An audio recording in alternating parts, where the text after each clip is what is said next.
What up, folks? Once again, it is your boy Tim with another ride sharing video. Earlier today, this very day on this channel, a video was featured in regards to a story of a 74-year-old Lyft driver out of Florida that was taking trips and has come up missing. The gentleman has been missing for at least 5 days, and just today his vehicle was finally located some 3 states over, hundreds of miles away. But as of now, the whereabouts of the actual driver still remain unknown. In that video, I made it clear that as a rideshare driver, you need to understand if something happens to your vehicle, something happens to you, or even a complete loss of your life, you need to realize the ride-sharing companies will first focus on liability to themselves, then to perhaps getting your family justice or some form of relief. Literally hours, only a few hours after making that video, making that statement, comes this story. New at 5, a Houston man is suing Uber after he says one of their drivers ran him over outside a Midtown bar. Now his family says the once successful electrical engineer is left with a brain injury and claim Uber is not cooperating with the investigation. KPRC2's Lisa Hernandez has the latest. Attorneys for Joaquin Iraheta today disclosed details as to what they say happened in the early morning hours of July 22nd last year. Iraheta and his brother had been at Shots Bar in Midtown and called an Uber for a safe ride home. Instead, attorneys say the rideshare company's driver ran Iraheta over, causing significant bodily harm. There was a hit and run.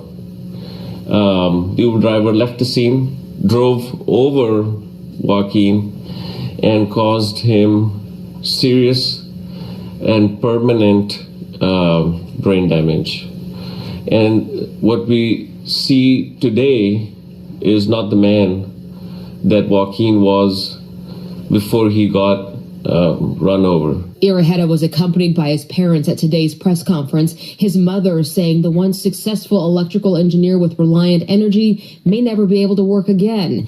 Adding to that trauma, they say, is Uber's reported refusal to disclose the driver's information, saying only that they have suspended the account while they review the matter further. We've been reaching out in the past informally to try to get some type of dialogue, to get some information about the driver. After being completely given no information, we had no choice but to file this case. Joaquin has significant future medical needs, significant future care needs. His parents are taking care of him right now, but they're just going to get older and older. For me, my husband and my family, he really affect my son's life, especially because he's so young, and I don't think this is fair. Somebody just in responsibility. I just want justice because this is not fair. Attorneys for the family say a police report was filed with HPD, but 6 months later, they are no closer to finding the driver they say is responsible for Joaquin's injuries. And they want Houston police to subpoena the ride-sharing company for more information. Lisa Hernandez, KPRC2 News. Profits over humanity. This is about as clear-cut of a case as you can get. Here you have Uber refusing to even give the victim of this hit and run the actual name of the driver. But did you see the statement coming from Uber that they deactivated the account? What kind of shit is that? If the driver was wrong, provide the information to authorities, provide the information to the family so that they can take action. If the driver was not in the wrong, then why the hell are you deactivating their account? You can't play both sides of this.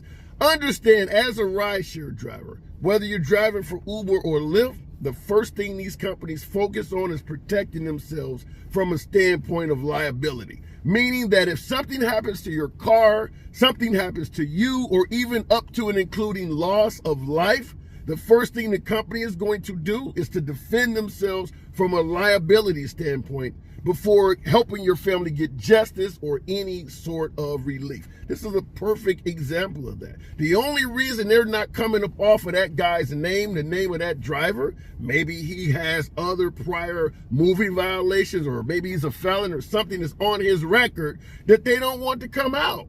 Because once we know who the driver is, we can now scrutinize whether Uber should have allowed him to drive in the first damn place. So to prevent any scrutiny of that driver, Uber is keeping the driver's name unknown. This is horrible. A permanent brain injury. You hear the lawyer for the victim stating that he has permanent brain injuries. Look at that stare. Talk about no one is at the crib. Dude is jacked. So it is really wrong for Uber to do nothing to help this family out. Up to and including leaving the family left with their only option, which is to beg law enforcement to issue a subpoena so as to force Uber to give the information up.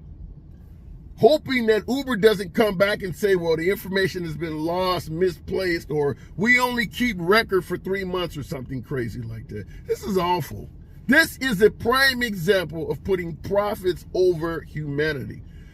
I don't even know what else to say in this video. It is upsetting to even watch it. God forbid something happens to you, me, any of us tuned in. Just understand this is what's going on. Now, Uber and Lyft does provide us with insurance, but clearly when you see stuff like this, you have to wonder, what good would they even be if you needed to file a claim? Anyhow, I hate to keep bringing you guys depressing shit, but how can I report this from any other standpoint that does not sound negative? As always, subscribe to the channel, and I'll see you in the next video.